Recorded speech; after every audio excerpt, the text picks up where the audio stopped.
Good morning. I have a couple little chicks here that I'm taking up to the house to clean their little bottoms off because I should have brought a towel down there and I did not. Whenever you have new chicks and you have a heat lamp and they don't have their mama with them, you have to watch them for something called Pasty Butt, and I will show that to you here in just a minute. But these are some of our little Delaware chicks that hatched. So we had put 24 eggs in the incubator. Like 21 of them started growing something. Unfortunately, only 11 hatched. I think that the reason only 11 hatched is because we do not have a humidity regulator. Oh, hold on. Okay, hold on. All right, so I have our little chickies here. And Pasty Butt is basically when their poop gets stuck to their bottom. Did you see this cat? No. Counters aren't for kitties. So their poop gets stuck to their bottom, like so. It doesn't always happen. It doesn't happen often. It has to do, I think, somewhat with the heat lamp. But I've given them space to get away from it, but that doesn't mean that they will. But basically when this happens, you get warm water. There's a lot on this one, so I might actually even have to run it under warm water. But you soak a towel and kind of just loosen it up with that. Do not pull it off because you will pull their little skin and it hurts. Look at that face. You don't want to hurt that face. This one is worse, so I probably am going to run it under some water real quick. All right, so while I was cleaning this one up, the other one dropped a little poops, so that showed me that we did indeed clear it well and are good to go now. So I'm going to take these guys back down to the barn, to the little brooder. Alright, so I was saying that the reason that I think we did not have many of the eggs hatch, our hatch rate's about 50%, and every time we've hatched eggs it's been that way, and I really think that it is because we do not have a humidity regulator on our incubator. Our incubator was given to us, which was a huge blessing, but it does not regulate the humidity itself. Some of them do, so basically there's this other little thing that we could get that would do that for us, that we could attach to it.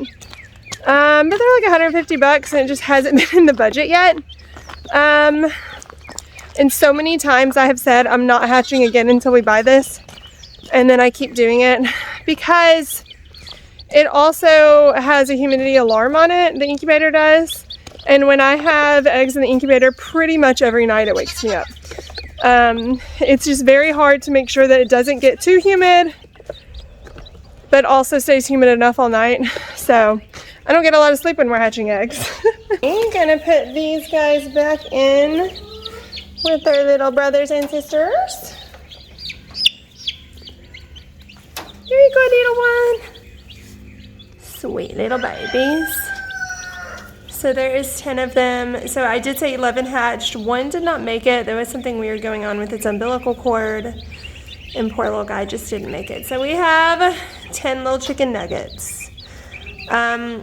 As soon as I have enough eggs to fill the incubator, I will definitely be hatching more. Still considering ordering some. We'll see. Trying not to pay for chickens this year in order to use our money wisely, but we just may have to if we want to have a decent amount to offer to customers. So these will be ready 16 weeks from now. So let's see, it is the beginning of March, so March, April, May. At the end of June, we will be taking these guys to freezer camp. So as far as other things going on the farm this week, we are starting to get animals rotating. So I actually already have some pigs that I've been rotating around, and this weekend I'm hoping to get Stacy out of this pasture and the boy goats out of the front pasture and start rotating them back behind the house. Now, the mama goats are probably going to stay up here near the barn until their babies are weaned, at least. We milk the mama goats all summer, so wherever they go, the stanchion has to go. and it's not light and it's not on wheels. So still working that one out in my head, but checking in on these piggies. So we're also getting ready for a open farm day. And Ada built this super cool little baby goat play yard for the petting zoo out of parts of an old swing set. Here are our boy Kunekunes here. So Smee is our big daddy and the other two are both castrated that we are just raising for meat. We've been rotating them around and this is their latest section.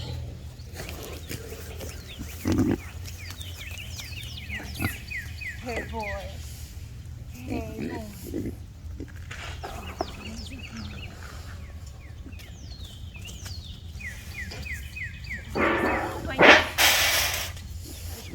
Boy. Oh, how's my tea boy?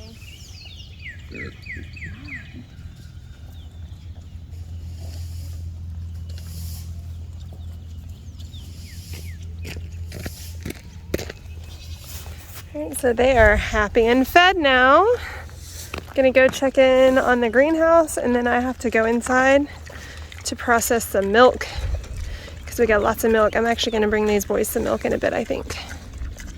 Man, back here by the greenhouse, check out all this green. It's so exciting. I need to get some goats back here to clean it up and mow it down for me.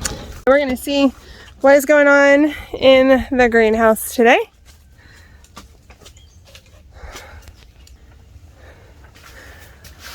All right, so these are the purple cauliflower that Angela and I repotted the other day. Gonna add some water to this tray. They're doing really well. And then these are the tomatoes that we moved and then decided not to move the rest. And look how much they've grown.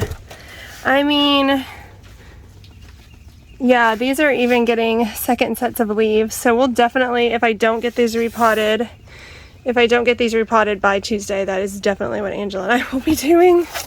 But for now, I'm just gonna give everyone more water.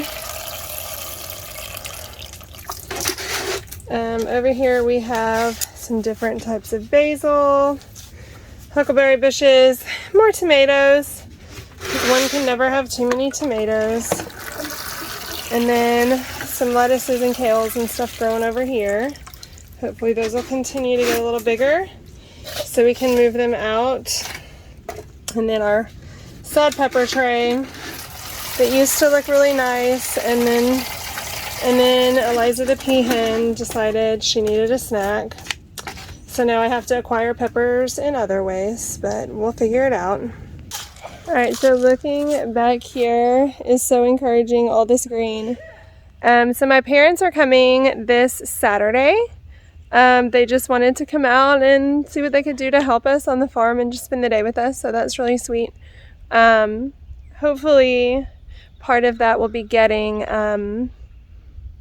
animals rotating back here to start eating all this yummy green stuff. It is good for them, it is good for the soil, so I'm very excited to get that going for the year. And then they will spend all summer until it gets cold enough that the grass isn't growing next end of fall into winter. They will do all of the mowing back here. So that's really exciting. Looking forward to getting that going. Now I just have to go in and process some milk because we get a couple gallons of milk every day from Stacy. So I make mozzarella, I make yogurt, I make labna, yogurt pops. We drink milk obviously, but then the extra milk goes to the animals. It's really good for them. We give it to the chickens and the pigs mostly, but really any of them will take it. The dogs love it. So if I need to get them to take a pill of any kind, I just pour milk on their food and stick it in there and it's gone. So anyway, that's kind of just the update on what's going on today. Thanks for watching. Happy homesteading.